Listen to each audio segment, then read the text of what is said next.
Hello everyone. So I want to chime in on the situation with Kwame Brown versus The Breakfast Club versus All the Smoke podcast versus Stephen A. Smith versus Jamel Hill versus whoever else is involved in this situation, y'all. But in particular with Charlemagne Tha God, I take issue with the fact that Charlemagne Tha God put Kwame Brown's family business out on national radio and then tried to justify it. But see, the thing is that Kwame Brown does not care about no cease and desist letter, right? Because he'll have your behind out in front of the radio station like you were a couple years ago, Charlemagne. Okay, can I get a drop?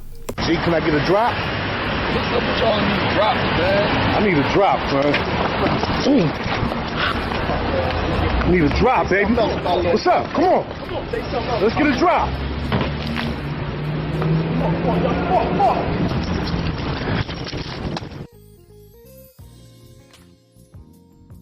So back in 2001, Kwame Brown was drafted to the Washington Wizards as a #1 draft pick straight out of high school, right? So expectations are high for him. You know, people are expecting him to do well. However, Kwame Brown did not do so as a #1 draft pick.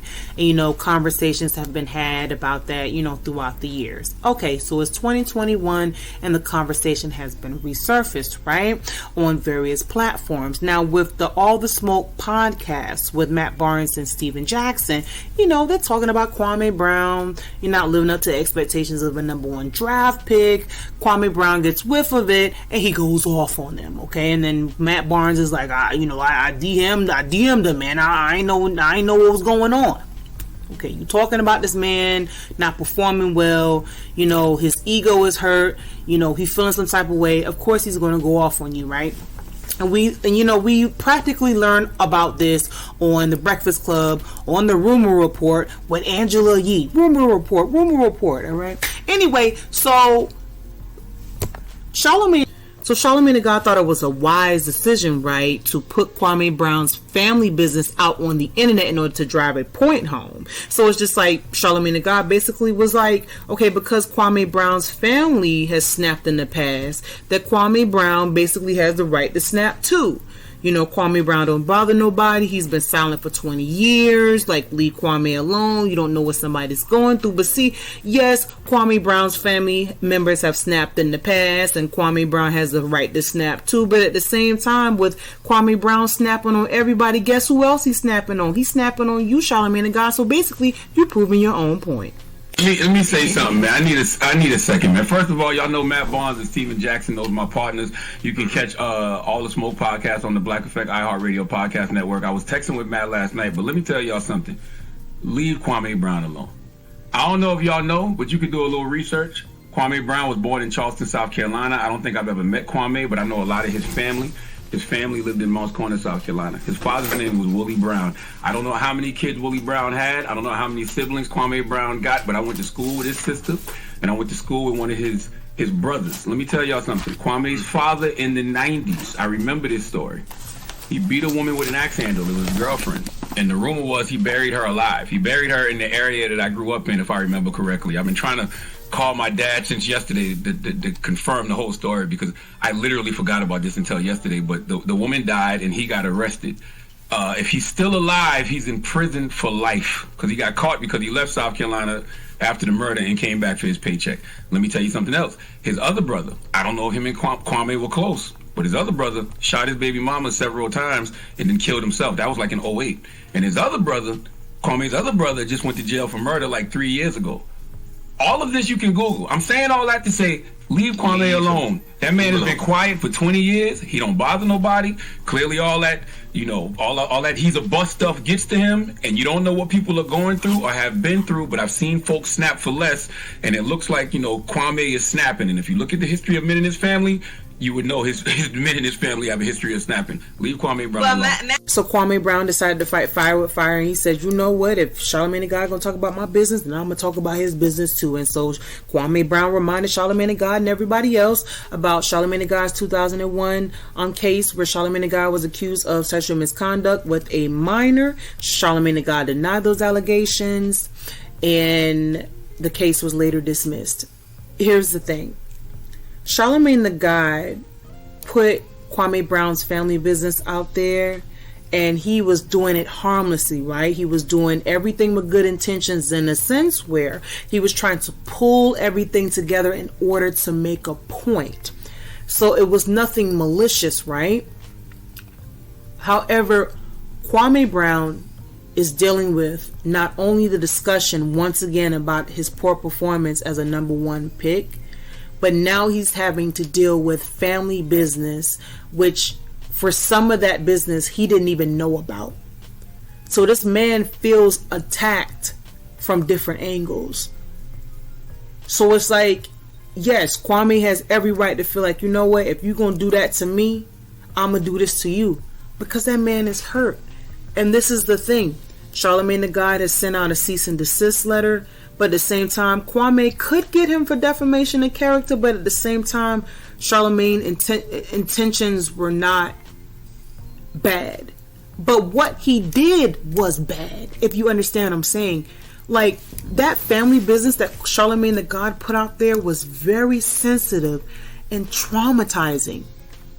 Who wants to know or relive the fact that your father took the life of his girlfriend and now he's serving life? Who wants to hear about their brother taking the life of the mother of their child and then killing themselves? Who wants to hear that? That is so traumatizing. And you know, I know Charlemagne Tha God is like an advocate for like mental health awareness and going to get therapy, but at the same time, like, geez, like, why couldn't Charlemagne just have some sort of self-awareness and say, hey, this information that I have is sensitive and it could be traumatizing to Kwame Brown and inevitably impact his mental health? You know, so it's like Charlemagne can't be an advocate for mental health and people going to get therapy, but at the same time be a culprit for why somebody's having mental health issues and then needing to go to therapy. And I know all of that sounds a bit far-fetched, but at the same time, it is reality. You know, things can be very triggering to people, knowing that in your family, like, you've had people that have committed murders or killed people and things of that nature. So, you know, somebody's trying to then put it on you in some capacity. It's just not right. You mean to tell me you going to purport the story the way that you see fit?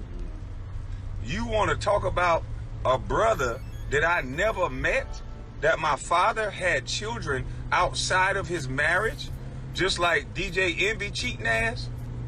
So I'm wrong because my father had a son at the time that I never met. So you're going to put out to the world that like I'm some killer. When I asked these gentlemen and they said they was joking, my daddy go to jail, so it's my fault. Bitch ass nigga, I told you. See how y'all want to tell the story? See, people? See how they want to tell the story? A rose that grew through the cement. I don't got nothing to do with what my daddy did, bitch. I got my own hands, my own arms, and my own brain. You know, and looking at this whole situation, like, it makes me think about the fact that, like, you cannot underestimate your enemies, because, like, Charlemagne Tha God put this man's family business out there, and it's just like, now Charlemagne Tha God's case from 2001 has been put back out there too. So it's just like, I know with radio personalities, like, they're constantly in the business of other people, right? And so here you have them on national radio, they're talking about celebrities or, you know, any events that's going on, and you're going to get a couple of enemies, okay? Ask Wendy Williams, she'll know. So it's like, in the midst of being in that position, like, you have to know when to properly execute things. You have to decipher between what's right, what's wrong, what needs to be said, what doesn't need to be said. Be prepared for anything that comes at you, because you're gonna talk about things. You have to do your job, but you have to move in the right way.